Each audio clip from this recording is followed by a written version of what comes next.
The trade deadline is over. The blockbuster moves have been made. Some teams made some good trades and other teams didn't make any trades at all. Let's find out how your team did during the deadline by grading each team. Shout out to everyone on here. If you want to see your name on here, link is down in the description. All right, what's going on, guys? It's been a beautiful day so far. If you guys don't want to miss any of the baseball content, make sure to subscribe already and leave a like on this video. It helps me out a ton. Start off with the Chicago Cubs. They traded relievers Michael Givens, David Robertson, Chris Martin, Scott Efros, but kept Ian Happ and Wilson Contreras. Happ didn't need to be traded as he's under contract again next season, but felt like they could have got someone for Contreras at least. They got some solid pitching prospects for relievers, some who are rentals. Cubs have been trying to boost up that farm system. They got some great prospects last deadline and have added some great young pitchers recently. Also added Zach McKinstry from the Dodgers, a utility man who has had a great AAA season. Love the moves they did make, but also thought they should have went all in and traded their top two guys, B-. The St. Louis Cardinals. This team was heavily in on Soto, and they were even considered the frontrunners at time. At that point, anything less than Juan Soto is going to be a disappointment. From reports, they didn't want to give up Dylan Carlson, which is as dumb as it gets from the Cardinals' perspective. They did get two nice starters, though. Jordan Montgomery from the Yankees for Harrison Bader and Jose Quintana with reliever Chris Stratton from the Pirates. In return, they gave up Oviedo, who's solid and is under control until after 2027, and a double-A corner infielder who has had a good season so far. Then lastly, added Jojo Romero, who's a lefty reliever and been good in AAA this year for Sosa, who was solid last year but no place on the team this year. They got the starters they needed, but expectations were Soto or bust, C+. Cincinnati Reds. It might seem hard to win the deadline as a seller, but the Reds definitely did that. They trade starter Tyler Mahle, who's been a solid number 2 behind Castillo over the years. Reds got a great haul back for a starter who was not going to be part of their future. Steven Hajar, who was a second-round left-handed pitcher just a year ago and has been great in Double-A so far. Christian Encarnacion Strand was a 4th-rounder last year, plays corner infield, and already has 25 home runs in 87 minor league games. Spencer Steer, who's MLB ready with great numbers in 83 games, and a mix of Double-A and Triple-A. Received 2 very young players from the Mets for 2 mid players who didn't have a spot on the Reds. Brandon Drury was a hot name on the market, and just like everyone else, he went to the Padres and received Victor Acosta for him. Another really young player, so the Reds are trading guys who are no use for them for a really young talent. Then my favorite trade by them was trading Luis Castillo for the number 1 prospect in the Reds system now, Noelvi Marte. Another top 100 prospect and a couple of young pitchers, fully loaded up that farm system back up. A+. Pittsburgh Pirates. Their one big trade was the Quintana trade, which I already talked about. Also trade first baseman / DH Daniel Vogelbach for a really solid reliever who's only a rookie. They didn't need to trade Reynolds, nor did they need to trade Bednar because they have plenty of years of control. 2 players they got back were good for a cheap rental. A. The Milwaukee Brewers. In first place by 3 games, the Brewers decided to trade arguably the best reliever in baseball to the Padres, which shocked me. The return was solid against Taylor Rogers to replace Hader in that bullpen, and also Lamet, who finished 4th in Cy Young voting just 2 years ago. Prospects Ruiz, who's had an incredible season, could possibly be top 100 by season end, and left-handed pitcher Robert Gasser, who was a 2nd-rounder just last season. Added 2 other MLB relievers, Matt Bush from the Rangers. He's had a career season at age 36, and Trevor Rosenthal, who hasn't pitched since 2020, and gave up a very good outfield prospect for him. They could have just signed him a week and a half ago and didn't have to give up prospect. They needed an MLB-ready center fielder and possibly another bat. Instead, they added 4 relievers, which will improve the bullpen even without Hader. But to trade Hader without giving any immediate offensive help is ridiculously dumb. D+. The Los Angeles Dodgers. The main goal for them, just like the Cardinals, was Juan Soto. They came up short of him, though. Took a flyer on Gallo for their number 15 prospect, expect him to bounce back big in LA. Acquired 2 young arms who both have had good seasons in their respective levels in the minors for Mitch White, whose last 2 seasons have been solid and isn't afraid until after 2027, and also prospect Alex DeJesus. They traded reliever Garrett Clevenger for another really young prospect and added reliever Chris Martin from the Cubs for McKinstry. He didn't really have a spot on the team. But other than Gallo, really no headliner trade for the Dodgers. Of course, there's no blaring needs on this team.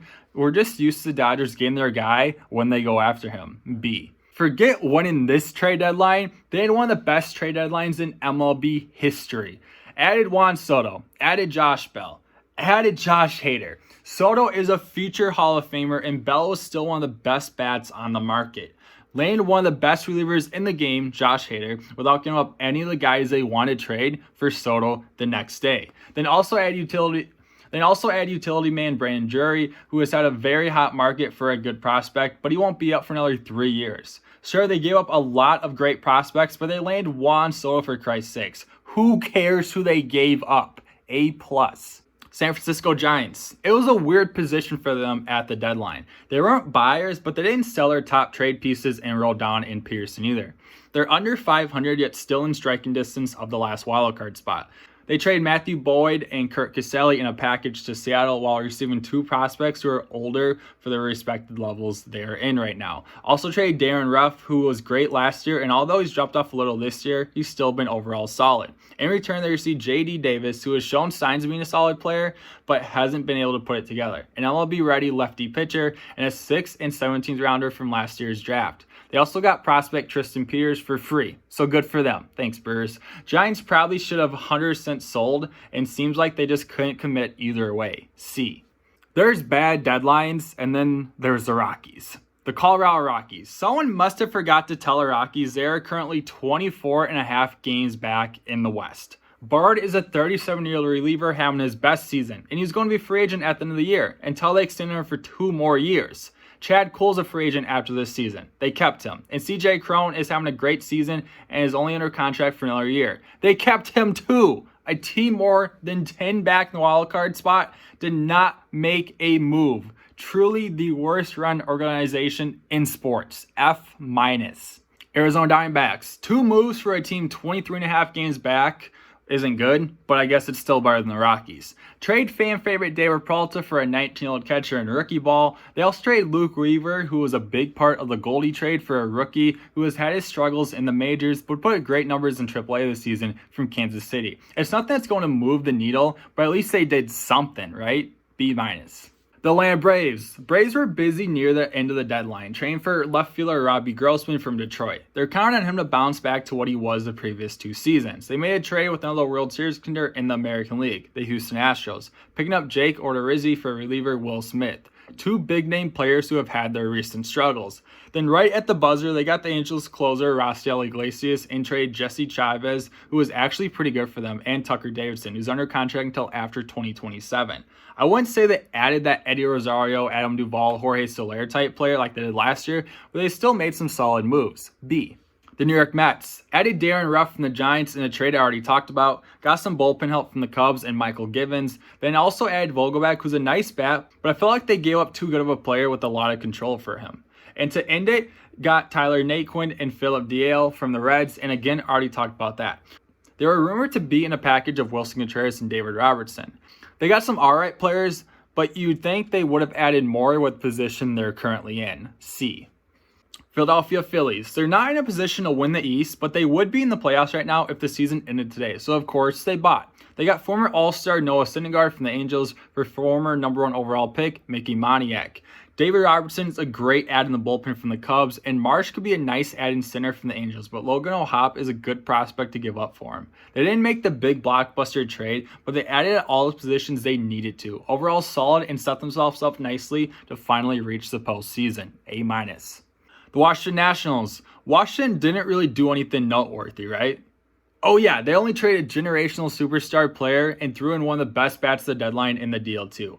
Other than that though, nothing really much. Yeah, they received some darn good prospects back, but none of those guys will be a fraction of Juan Soto. They'll regret this for as long as they're a franchise. F. The Marlins. When they said everyone's available except Alcantara, you'd think they were going to make more than one trade. Trading Bass was understandable since he was gone after the year. Pop is tough because he won't be a free agent until after 2026. Also, a player to be named later in that trade. They got Jordan Groshans in return, who's a number 82 overall prospect in baseball, but his stats do not show that. They should have sold more. D.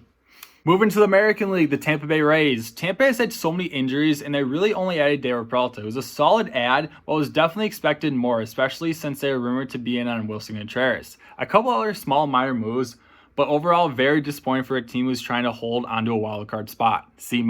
New York Yankees, they dumped Gallo for what they could to the Dodgers. Trey Montgomery was a shocker, but getting Bader back to replace Gallo in the outfield, I assume.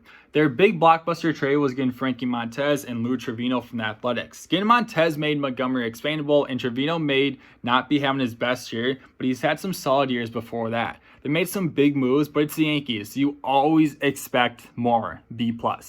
The Baltimore Orioles. Baltimore is tough to look at. On one hand, they're only a couple games out of a playoff spot. On the other hand, that's mostly because of one big winning streak, and their chances to actually win a playoff series are just so low if they would even make it there. Trading Lopez is a good move. His value was never going to be higher, and in return, they got 4 pitching prospects. Trading Trey Mancini is the problem. That's the face of your franchise and has done incredible stuff to even play baseball again, and you trade him for some garbage package. C. The Boston Red Sox. Boston decided they were going to sell, then buy, then sell, and then buy again. Very confusing deadline for the Red Sox. Adding Tommy Pham from the Reds, Eric Hosmer from the Padres, and Reese McGuire from the other Sox team. They traded reliever Jake Diekman and catcher Christian Vasquez. The return for Vasquez was actually really solid, but Boston either has to trade Bogarts and Martinez too, or just not sell anyone. They're in last place and they couldn't make up their minds. C+. Toronto Blue Jays. They landed 2 great relievers from the Marlins for a lower top 100 prospect. They got Merrifield from the Royals and added Mitch White and Alex DeJesus from the Dodgers in a trade I mentioned earlier. Assume White will slide into the rotation, and I love them adding big to the bullpen too, A-. Cleveland Guardians, second place in their division, only 1 game back of both the Twins in the last wildcard spot, and all they did was trade Sandy Leon for a AAA pitcher. Didn't expect them to go all in, but I expected more than just that for a team so close to the playoffs. C-. Minnesota Twins. Meanwhile, the team ahead of them made big moves. Tyler Mahle from the Reds to help booster that rotation. Already talked about the return going back. All-star closer Jorge Lopez from Baltimore, who's going to be a much-needed closer, and reliever Michael Fulmer from the Tigers for a solid pitching prospect. They didn't make a move costing them the farm, but they also made 3 very helpful moves for the big league team. A. Chicago White Sox, a huge disappointment this season, but still only 2 games out of the wild card and division right now. Maybe they just need that one little push to get them going, like fire Tony La Russa maybe, but instead all they do is trade for a lefty with a near 5 FIP. Wasn't expecting them to go all in, but something more than that at least, D-. Kansas City Royals. Trading Benintendi was their biggest move and 3 pitching prospects back from the Yankees. They traded their face of the franchise, Whit Merrifield, for 2 mid prospects, added former top prospect Luke Weaver from the Diamondbacks, and also Brent Rooker from the Padres. He was a first rounder only 5 years ago, just a buy low chance for them. Like their moves, although I disagree on trading Merrifield. Sometimes a player like him is more important than the mid prospects you get back. B+. The Detroit Tigers, just like the Marlins, everyone was available. Not even except this guy. Literally everyone, they said. They made 2 moves. Robbie Grossman to the Braves. He was a rental having a down year, so getting a draft pick from just last season is solid, and also trained Fulmer to the Twins and another solid pitching prospect to their farm. Could they have done more? For sure, but their 2 moves were still good. B.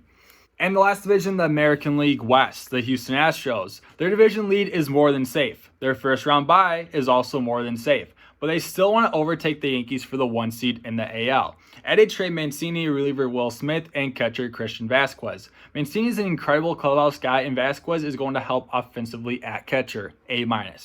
The Seattle Mariners. Castillo was the blockbuster move. Huge add in the rotation. Matthew Boyd could be another nice start in that rotation if he gets healthy again. Kurt Casale also coming over in that trade to add some decent offense from behind the plate. Then lastly, Jake Lamb, who's never going to be back to the all-star self he was 5 years ago, but he's been alright in 22 games and even better in AAA this year. They're not going to catch Houston, but their one goal is breaking that 21-year-old playoff drought. The move for Castillo showed that even if they paid a little too much for him. A. Los Angeles Angels. Another solid year for a team with Trout and Ohtani. This year, Ohtani was almost part of it. Getting Iglesias off the books has to be nice trading him to the Braves. Logan O'Hoppe was a good catching prospect, get back for Brandon Marsh, and they decided to take a chance on the former #1 overall pick, Mickey Moniak, for a rental Noah Syndergaard. Their trades weren't bad, it's just that I can't believe they're 22 games back with Mike Trout and Shohei Ohtani. B+.